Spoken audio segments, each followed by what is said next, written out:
please welcome your Commander-in-Chief, Jeremy Clarkson. Man may have tempered the spectre of nuclear evil, but tonight I have the unenviable task of reporting that warfare has been taken out of man's hands.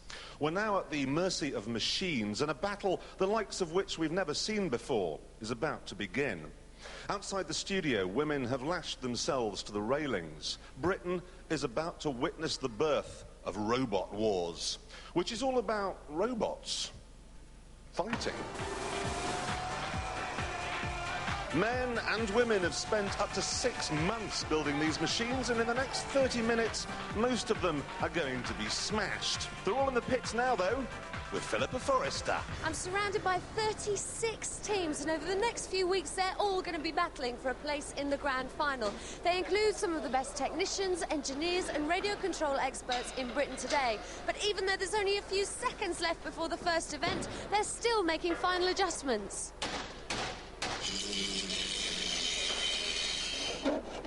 Each week we'll take 6 of those teams and let them fight it out here in our underground bomb-proof amphitheatre.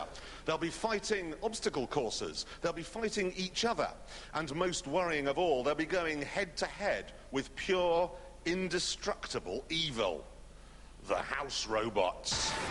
Shunt. Introducing Shunt, a power-packed robot capable of pulling a Land Rover and cleaving all opponents in two with that sharpened steel axe.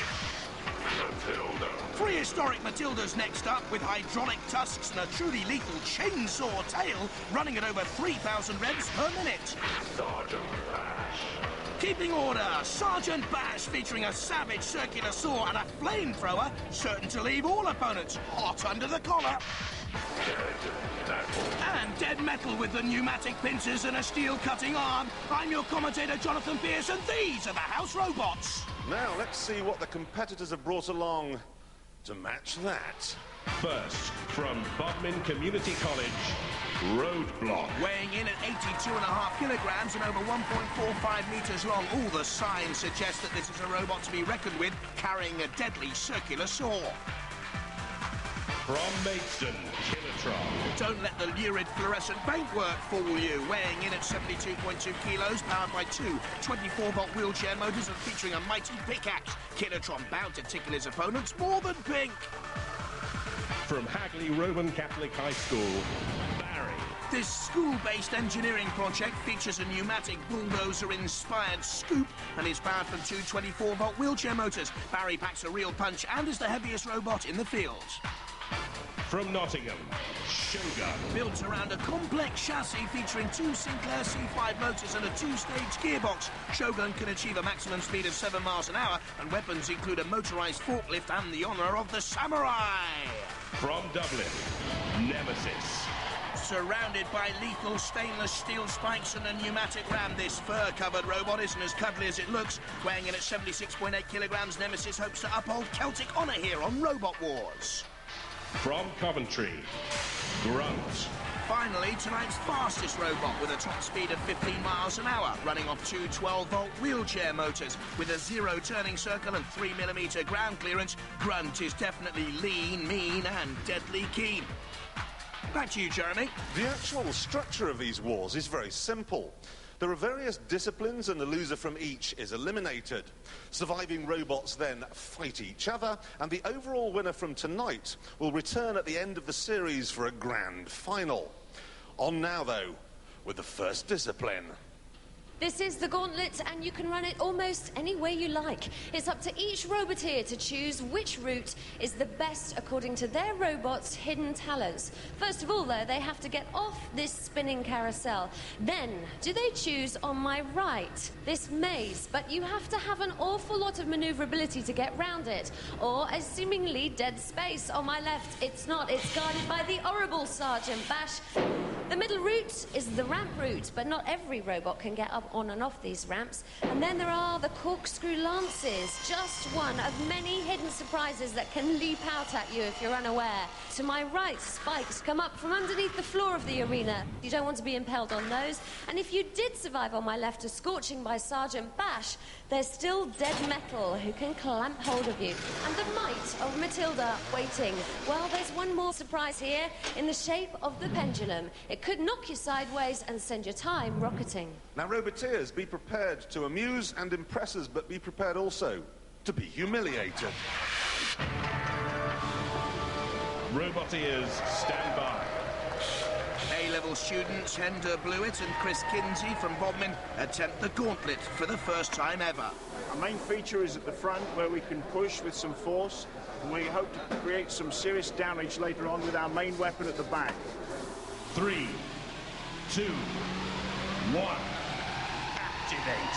For the first time in the history of Robot Wars, the gauntlet is run. And out comes Roadblock. He does not want to be torched. In goes Matilda. Dead Metal is beaten. It's big Chris Kinsey, the tall blonde lad. And this is a good run here by Roadblock.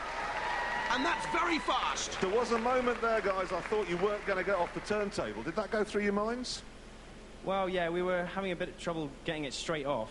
Our main plan was to go over that bridge, actually. As we were steering onto it, we found a gap and went for it. What were you operating? So you operated the sword. Did you get anyone? Afraid not. We just were too damn quick. Very well done. That's a good win. They were quick. They set the standard. First to run, first on the leaderboard. Roboteers, stand by. The Barry controllers, 17-year-old Amy Sproat and Daniel Parry, pupils from the Hagley Roman Catholic High School. 2, 1. Activate. Our second set of A-level students. Oh, they've chosen a wrong route right from the start, surely, because Bash is there. Amy Sproat and Daniel Parry don't tarry with Barry. There they go for the ramp, but they've only got a ground clearance of 6 centimetres. Will that be costly? They've only ever made a cassette rack before and a key fob, and they're going to be fobbed off here. I'll be operating the pneumatic blade. It'll go down like that, scoop along the floor, and hopefully knock the other robots over. Decided to go for the big balloon tyres for extra traction. The whole robot works on 24 volts. And they need to get those wheelchair motors moving now, because Matilda's in, and she's hungry for rubber! And the pupils from Hagley High seem to me to be left hanging high and dry! Gone. No power. Stop and deactivate robots. Well, you were lucky there because you were about to be eaten. Yeah. Now, what possessed you to go that way? We decided to go that way because we thought we could get through, but what happened was, when we actually went over, we got caught on the grills at the bottom, and so it just didn't move. Never mind. So it's back to embroidery now, is it? Well, I think so. Because that's a vicious thing. Poor Amy and Barry, only 2.93 metres. That's vulnerable. Roboteers, stand by. The Shogun team, Robin Woodhead, Brian Carrington and Peter Fairbrother, all work colleagues at Rolls-Royce. This is Shogun. We've got a few armaments on it. Down on this side we've got some tips which are interchangeable, so we can put different spikes on. It's a hydraulic ram. On the front we've got a couple of forks which can be used for lifting or for anchoring us down onto the ground. 3, 2, 1. Activate. So the Warriors from Nottingham with Shogun with very little to do. The worst runner in the gauntlet goes out, of course. Wasn't that one in the middle in Star Wars? I'm sure I've seen him somewhere before. Shogun.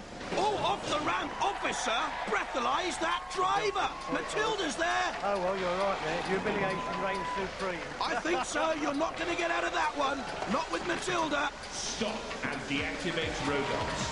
I did warn you that humiliation was an option, but I bet you couldn't have foreseen it would end like that. No, if you don't try, you don't win. So what happened? The response to the right turn wasn't fast enough and it slipped off the edge. And unfortunately, the house robot failed to write it for you. I don't think he was trying to write it. I think he was trying to damage it. I think you're probably right. Still, all is not lost. That's not a bad distance.